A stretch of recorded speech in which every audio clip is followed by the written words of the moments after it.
What do people do today that they're failing? You cannot do, right? You need to do some groundwork, you need to do some research, and then you reach out. What is this magic framework that you have figured out? Really honest, there is no magic framework. It's all volume.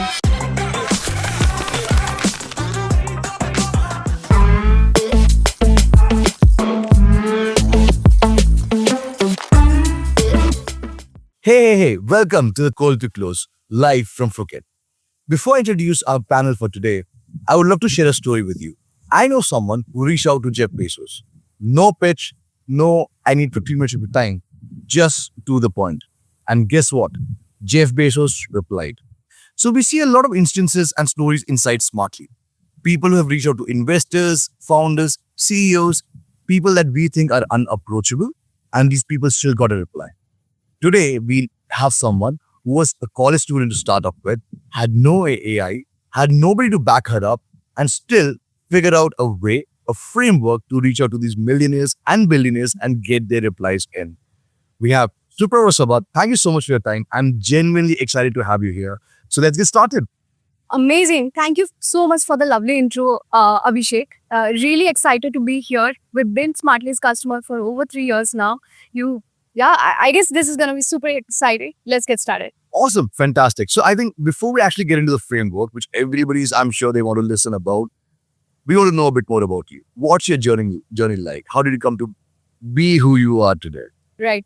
So it all started when I was in college. I really hated my college because, I didn't really relate with anyone. It wasn't not making sense for me. So I used to cold email randomly to millionaires, to billionaires. I used to guess their email, or I was literally Joe at that time. Okay, I would stalk. I would even check their childhood pictures, and then I would cold email them. Right. So yeah, this is exactly how I started. Like I didn't know what exactly to do, so I used to actually ask for their advice. So yeah, these are like random things I used to do. I didn't think so much. Like I was just doing it. So execution was the key. Execution was the key. Yeah. So you did mention that you asked for their advice, but before I circle back to that and understand what you mean by you asked them for advice, I want to understand what do people do today that they're failing, right?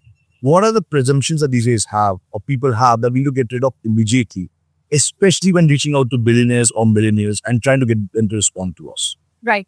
Now, when it comes to getting a response from, any millionaire or billionaire, the very common assumption that people has is that, they don't really read their emails. No one will really reply to them.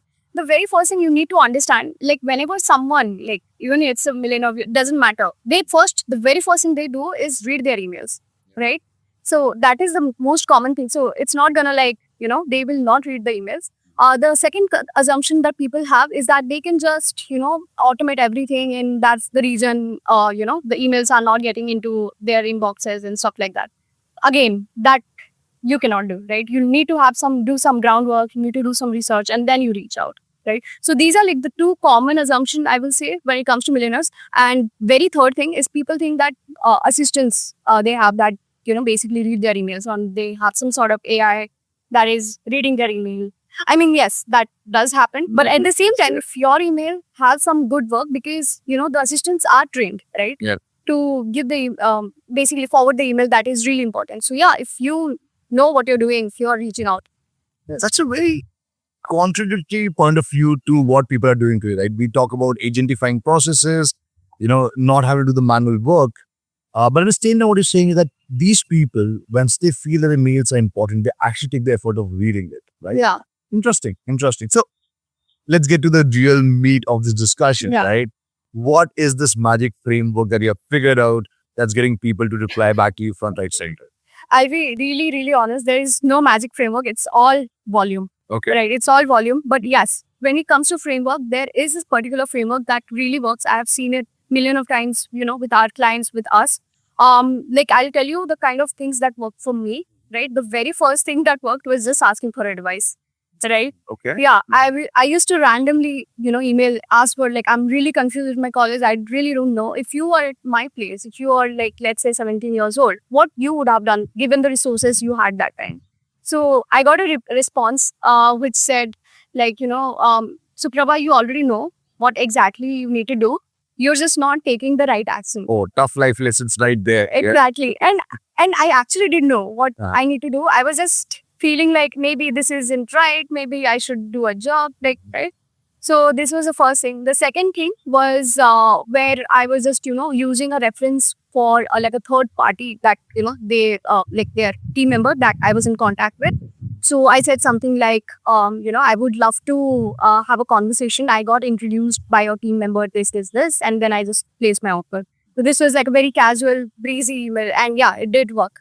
So the very third thing that worked was giving them value, right? I saw like they were running so many ads, and the ads were honestly not good enough to convert, right? I also had a few conversations with their, customers who were our customers at that time as well. No one was really converting through that. So I thought like it was very important for me to place that, in front of them. So yeah, I just randomly thought I'll just email the CEOs. So yeah, I started doing it and I got a response for that as well. So So I see two extremes Yeah. in point number 1 and point number 3. And I think point number 2 lies somewhere in between. So point number 1, you talked about that I am asking you for advice. What do I need to do over here? And I know for a fact that people love giving advice, right? When they Yeah. feel they can add value, they do that. And there's also this theory which says that once you ask someone for advice, it's easy to go back to them and talk to them again. Because now they are curious about whether you use the advice, whether that worked or whether it did not work. The second point that you mentioned was more on the lines of using referrals and a personal network. Yeah. So you're seeing the people around them, if they're easy to reach out to, Yeah. talk to them, show your value, and then use them as a channel to get to the person that you're trying to get in touch with. Fantastic. The third one that you mentioned is basically giving value to them first. Right. So you're saying that, you know what? I think what you're doing today is great, but if you are able to do this better, this is how you can do it. Right. And now they're listening to you because you're actually giving them something of value. Very interesting. So first is get them to feel that they're giving advice to you. Second is you basically use the people around them to get to them. And third is basically you're giving value to them first. Right. Fantastic. Fantastic. So if I had to just maybe get an example of, and I would say email number 1, right, where you're asking for advice. Yeah. Can you just walk me through what the subject line would look like, what the body would look like? How does it work? What would that mail look like, asking someone for advice? Right. I'm just gonna share what I did. Right. I'm just gonna give that. So it was something like the headline was "I need your advice." Okay. Okay. Even though Simple. Yeah. So it started like, hey, I really admire your journey. I have read your books around, this thing. And I see like, you have been through this thing. Even I'm going through this. So let's say if you are at my place, right? What advice you would give to your younger self? And I know you will probably not. I also had this thing. Like, I know you probably won't read this, but in case you did, I'd really appreciate if you could give me, one simple advice, one simple line. That's it. Right? So, yeah, it was this. So, very interesting. Like, so you basically set up a common ground with them. The subject line was to the point, right? I need your help. Yeah. Then you set up a common ground where you showed that you have done the research of getting to know them, what Yeah. you have done, and how you relate to their journey. Yeah. And that's how you got it. Fantastic. I'm going to try that out next time. Yeah. So I think those were the questions from our side. Guys, if you haven't seen this, please rewatch this video again. There is a lot of information, a lot to talk about this framework as well. So Prawat, thank you so much for your time. It was fantastic talking to you. Thank you, Abhishek. This was really great. I really didn't know that this is the story that I'll be sharing here today. But yeah, really great podcast. Yeah, fantastic. Thank you so much. If you haven't taken notes, please rewatch this video. There's a lot that you can learn from this, and see you on the next one. Thank you again.